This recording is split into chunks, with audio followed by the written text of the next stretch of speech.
जय संविधान, जय भीम, महात्मा गांधी की जय, कोर्ट से मुर्दाबाद। देखिए जो टैगलाइन है, इसको टैगलाइन को देख के ये मत समझिएगा कि मैं कोई सेंसेशनल बात करने वाला हूं। टैगलाइन से ऐसा लगता है क्योंकि ये आरोप भी लगता है हम यूट्यूबर्स पर, हम लोगों पर, कि हम लोग बार बार सरकार गिराते हैं और सरकार गिरती नहीं। कभी हम कहते हैं कि नीतीश कुमार, चंद्र बाबू नायडू समर्थन वापस लेंगे, लेकिन सब मजबूरियों में फंसे हुए हैं, सबकी अपनी मजबूरियां हैं।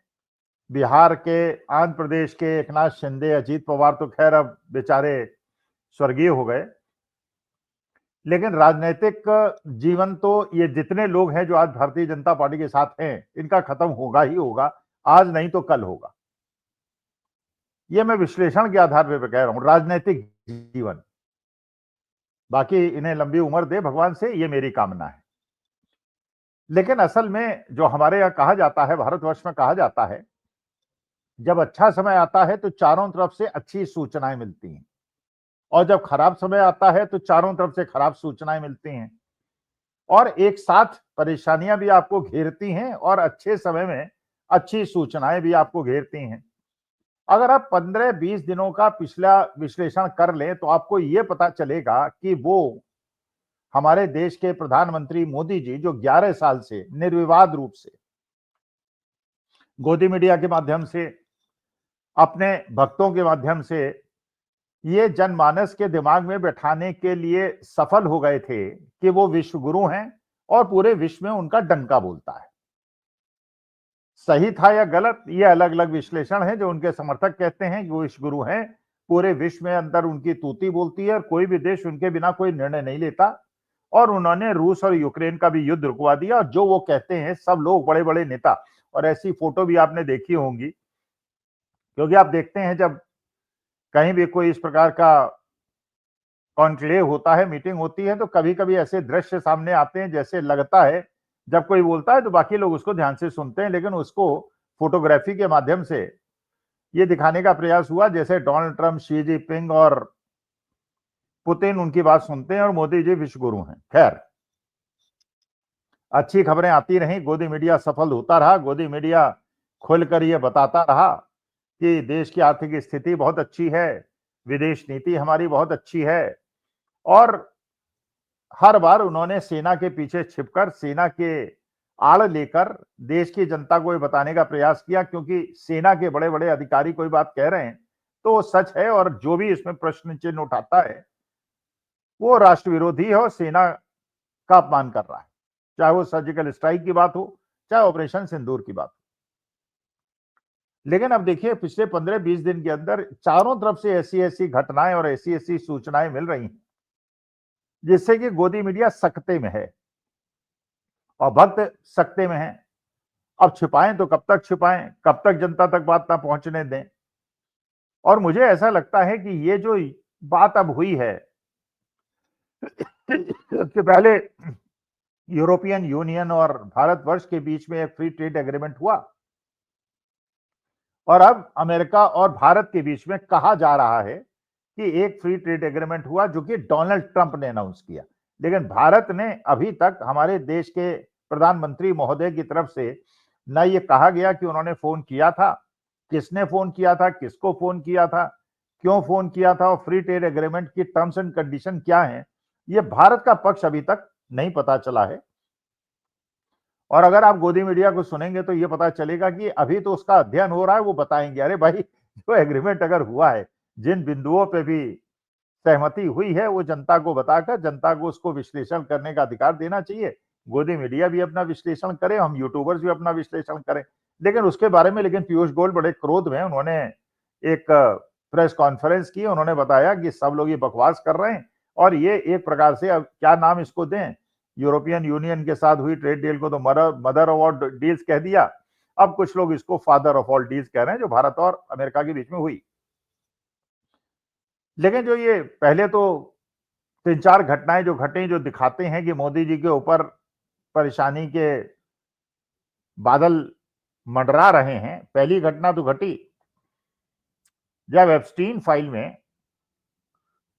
मोदी जी का जिक्र आ गया। अब वो सही आया, गलत आया, क्योंकि संबित पात्रा कह रहे हैं कि वो उसमें कोई एडिटिंग की गई है, लेकिन चलिए वो तो अमेरिकन कोर्ट्स का मामला है। अमेरिकन कोर्ट्स के अंदर एप्स्टीन फाइल के ये चीजें रखी जाएंगी।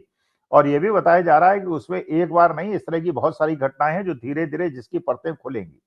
और जिसमें ये कहा गया था कि एक एप्स्टीन ने एक ईमेल लिखा है जिसके अंदर उन्होंने कहा है कि उन्होंने हमारे देश के प्रधानमंत्री मोदी जी को ये एडवाइस की है कि वो इज़राइल में जाके डांस करें, और उन्होंने डांस किया, नाचे गाए, और उसकी वजह से डोनाल्ड ट्रंप खुश हो गए और काम हो गया, काम बन गया। अब क्यों डांस किया था,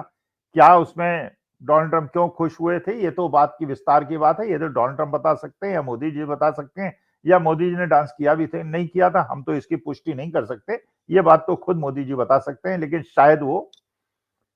बताएंगे नहीं। ये घटना तो ये एप्स्टीन फाइल की घटी। उसके बाद डोनाल्ड ट्रंप साहब के कोर्ट ने, अमेरिकन कोर्ट्स ने जिस प्रकार से अडानी जी के ऊपर एक एसईसी का और एक सिविल केस, क्रिमिनल केस, ये दो केसेस वहां पर अडानी जी पे चलाए। एक साल पहले अमेरिकन कोर्ट्स ने अडानी जी को सर्व किए जाने वाला सम्मन इशू किया और उसके बाद उन्होंने वारंट इशू किया। आप जानते हैं भारतीय कोर्ट के अंदर भी अगर कोई सम्मन या वारंट इशू हो जाए तो यह सरकार का कर्तव्य है कि उसको अभियोक्ता पहुंचाए, लेकिन वो नहीं पहुंचाया गया। ये भी बिल्कुल बात पक्की है कि गौतम अडानी सी मीटिंग में भी रहे और शरद पवार की बर्थडे में भी आए, जिसमें सारे लोग आए थे, लेकिन पुलिस उनको ट्रेस नहीं कर पाई और वारंट सर्व नहीं हो पाया। लेकिन उसके बाद अमेरिकन एसईसी ने और वहां पे ये कहा, एफबीआई ने ये कहा कि हम कोर्ट से ये अपील कर रहे हैं कि ईमेल के माध्यम से वारंट को तामील करा दें गौतम अडानी को। और मानी बात है कि अगर ईमेल के माध्यम से तामील करा देंगे या उनके घर पे चस्पा कर देंगे तो इसको मान लिया जाएगा डीम्ड सर्व्ड, और उसके बाद गौतम अडानी के साथ समस्या क्रिएट हो सकती है। अच्छा, इसी बीच में वेनेजुला के अंदर वहां के राष्ट्रपति को अमेरिका ने उठवा लिया और अब वो तेल भी वेनेजुला का अमेरिका अपने निर्देश पे बेच रहा है। जैसे एक तरह से उन्होंने वेनेजुला को अपने अधीन कर लिया है। अब जब यूट्यूबर्स ने सब ये डिस्कशन करना शुरू किया कि अगर वो वेनेजुला के राष्ट्रपति को उठा सकता है तो कहीं ऐसा तो नहीं, क्योंकि यहाँ तो कानूनी मसला है कि एक वारंट इशू हुआ है और उस वारंट में गौतम अडानी जी को सर्व नहीं किया जा रहा, वो पेश नहीं हो रहा है। ऐसा तो नहीं कि वहां के ट्रूपर्स आए और हमारे गौतम अडानी साहब को उठा के ले जाएं और देश के लिए और मोदी जी के लिए एक और समस्या क्रिएट हो जाए।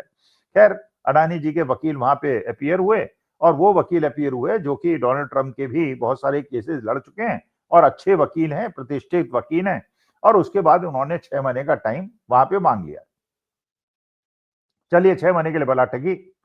लेकिन इसके बाद एक तीसरी ऐसी घटना घटी जिससे और मोदी जी को परेशानी क्रिएट हो गई। वो जनरल नरवणे ने ये अपनी पुस्तक में शायद लिखा जो राहुल गांधी ने पार्लियामेंट के अंदर कहा, उनको बोलने नहीं दिया गया। 1.5 साल पहले जनरल नरवणे ने एक पुस्तक लिखी और उस पुस्तक में उन्होंने लिखा, जो राहुल गांधी ने पार्लियामेंट में बताया, उन्होंने लिखा कि जब ये गलवान घाटी के अंदर घटना हुई थी, आपको याद है, चीनी सैनिक और भारतीय सैनिकों के बीच में मुठभेड़ हुई थी, हाथापाई हुई थी, वो डंडे और हथियार लेके आए थे, बंदूकों का उपयोग नहीं हुआ था, हमारे वीर जवानों ने उनसे लड़ाई की थी, हमारे कर्नल भी शहीद हुए थे, जवान भी शहीद हुए थे। ये भी बताया गया था कि चीन के भी बहुत सारे जवान हताहत हुए। तो जनरल नरवणे ने उस किताब में लिखा है, जैसा बताया गया,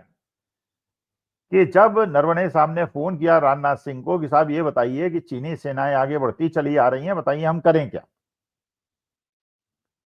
तो राजनाथ सिंह ने विचार विमर्श करके ये बताया कि जो बनाए आप करिए, हमारी तरफ से कुछ हम नहीं कहना चाहते। जो तो जनरल नरवणे कहते हैं कि बिल्कुल एक तरह से हॉट पोटैटो हमारे हाथ में रख दिया गया, मेरे हाथ में रख दिया गया कि सारा निर्णय मेरे, जबकि भारत सरकार और सेना के बीच का जो समझौता है, जो प्रोटोकॉल, उसके हिसाब से निर्देश सरकार देती है और आर्मी उसका पालन करती है। अच्छा, ये किताब 1.5 साल पहले पब्लिशर को भेज दी गई, पेंगुइन को, जो बड़ा फेमस पब्लिशर है। अच्छा, ये नियम है कि अगर आर्मी का कोई ऑफिसर कोई इस तरह की किताब लिखता है तो सरकार उसकी परमिशन देती है, और नॉर्मली वो परमिशन थोड़े दिनों में दे दी जाती है। और अगर उसके अंदर कोई ऐसी चीज लिखी हुई है जो कि सरकार के नीतियों के खिलाफ है तो उसको अलग हटवा के उसको पब्लिश करने की परमिशन दे देती है। लेकिन 1.5 साल से नरवणे साहब को भी कुछ नहीं कहा गया और पब्लिशर से भी कुछ नहीं कहा गया। अच्छा, अब नरवणे साहब ने जब स्टेटमेंट दे दिया कि इस प्रकार से, तो अभी तक जो ये कहा जा रहा था कि मोदी जी घर में घुस के मारते हैं, घुस के मारते हैं। तो अगर चीनी से, अच्छा ये भी उन्होंने किताब से पता चल रहा है कि चीनी सेनाएं घुसी थी अंदर, वरना अभी तक तो मोदी जी कहते थे ना कोई घुसा है, ना कोई आया है, ना आएगा, ना जाएगा। अच्छा, वो घुसा है, ये तो नरवणे साहब ने स्वीकार कर लिया। अच्छा, नरवणे साहब जो चीफ ऑफ आर्मी स्टाफ है, उनकी बात पे हम लोग ज्यादा विश्वास करेंगे बल्कि राहुल गांधी और मोदी जी के, और जनता ने इस बात को मान लिया। अब नरवणे साहब की बात पे ये भी नहीं भारतीय जनता पार्टी कह सकती है कि अगर उन पे प्रश्न उठाएगी तो सेना भी प्रश्न उठाएगी, और सेना भी प्रश्न उठाएगी तो जो बात वो कांग्रेस को घेरा करती थी उसमें खुद घिस जाएगी। तो ये जो 4-5 घटनाएं हुई, उससे फिर अमेरिका ने, आपको बताई है कि पहले जो हमारे और अमेरिका, भारत और अमेरिका के बीच में व्यापार हुआ करता था,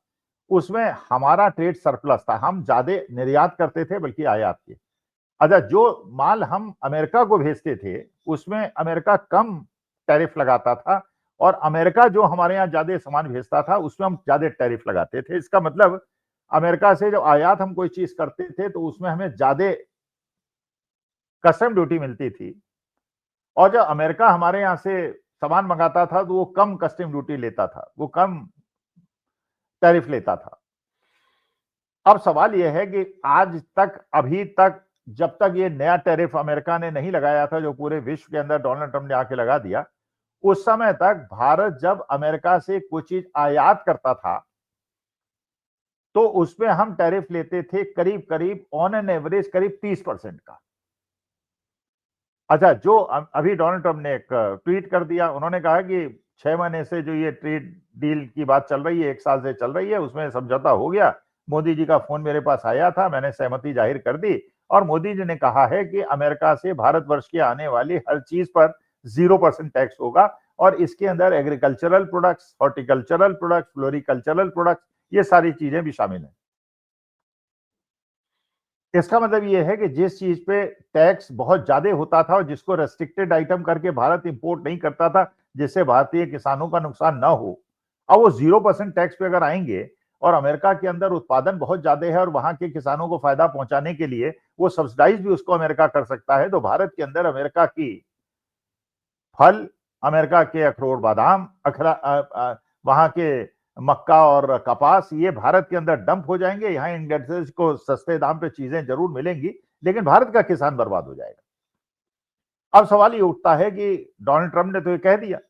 और डोनाल्ड ट्रंप ने ये भी कह दिया कि हमें, मोदी जी ने वादा किया है कि वो रूस से तेल नहीं खरीदेंगे, वेनेजुएला से और अमेरिका से खरीदेंगे। और अमेरिका वेनेजुएला से तेल खरीदने का मतलब यह है कि हमारे को 30-40% का नुकसान होगा, क्योंकि जो रूस से हम तेल खरीदते थे वो इंटरनेशनल प्राइसेस से करीब करीब 25-30% सस्ता मिलता था। रूस हमारे पास था, इसलिए हमारी ट्रांसपोर्टेशन कॉस्ट भी कम थी और रिफाइनिंग में भी हमारी कॉस्ट कम थी। लेकिन जो वेनेजुएला का तेल अगर हम खरीदेंगे या अमेरिका का तेल खरीदेंगे तो पहली बात, हमको सब्सिडी नहीं मिलेगी, ट्रांसपोर्टेशन कॉस्ट बढ़ जाएगी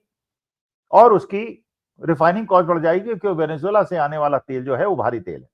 तो इसका मतलब यह है कि अमेरिका ने, डोनाल्ड ट्रंप ने पहले टैरिफ का 50% टैरिफ करके उसको 18% करके भारत के, मोदी जी के भक्तों को यह मौका तो दे दिया कि सेलिब्रेट करें और माला पहनाएं और ढोल पीटें, लेकिन जो पहले 3% का टैरिफ था वो बढ़ गया 18% हो गया, और जो 30% का टैरिफ था वो घट के 0% हो गया। तो इसमें भारत को कितना नुकसान है, अमेरिका को कितना नुकसान है, और यूरोपियन यूनियन से जो ट्रेड डील हुई है उसके तहत 2.5 लाख महंगी कारें जो यूरोप से इंपोर्ट होंगी, वो उस पर ड्यूटी कम हो जाएगी, तो कार जो पहले 40 लाख की मिलती थी अब 30 लाख की मिलेगी। तो भारत के अमीर लोग जो भारत की महंगी कारें खरीदते थे, टाटा की, महिंद्रा एंड महिंद्रा की, मारुति की, अब वो इंपोर्टेड कार जब उनको 30 लाख की मिलेगी तो भारत की निर्मित कार क्यों खरीदेंगे? तो भारत की मैन्युफैक्चरिंग भी बर्बाद हो जाएगी, भारत का किसान भी बर्बाद हो जाएगा। अब सवाल यह है कि इसका सरकार के गिरने से क्या संबंध है? देखिए, ये बात बिल्कुल सही है कि मोदी जी ने 6 महीने का टाइम तो ले लिया है, क्योंकि 6 महीने तक तो गोदी मीडिया और भक्त लोग ये बताते रहेंगे ट्रेड डील हमारे पास फायदे में है, पैसा उनके पास है, अडानी जी का पैसा भी उनके साथ है, तो 6 महीने तो भ्रम रखेंगे। लेकिन 6 महीने के बाद जब किसानों को और इंडस्ट्री को और स्मॉल स्केल इंडस्ट्री को ये पता चलेगा कि ये अमेरिका से हुई ट्रेड डील और यूरोप से हुई ट्रेड डील से भारत की उद्योग भी बर्बाद हो गए और किसान भी बर्बाद हो गए, तो इसका रिएक्शन होना शुरू होगा। और एप्स्टीन फाइल में नाम को आगे न उजागर होने और अडानी जी को बचाने के लिए और लोगों का ध्यान जनरल नरवणे की बात पे हटाने के लिए जो ये नया शगुफा छोड़ा गया है, 6 महीने तक तो गोदी मीडिया के माध्यम से चलता रहेगा, लेकिन उसके बाद ये नीतीश कुमार को भी समझ में आएगा, चंद्रबाबू नायडू को भी समझ में आएगा कि किसानों के विरोध को, इंडस्ट्री के विरोध को और जनमानस के विरोध को जब हमारे देश के अंदर जो 60% किसान बिरादरी है और स्मॉल स्केल इंडस्ट्री है, जब उनकी दुकानें और फैक्ट्रियां बंद होने लगेंगी तो देश विद्रोह न कर दे, इस खतरे को जांचते हुए कहीं ये सपोर्ट वापस ना कर लें। इसलिए मैंने ये टैगलाइन प्रपोज की है कि क्या ये जो ट्रेड डील हुई है इससे भारतीय जनता पार्टी और मोदी जी की सरकार गिरने की संभावना बढ़ गई है। नमस्कार, धन्यवाद और प्रणाम।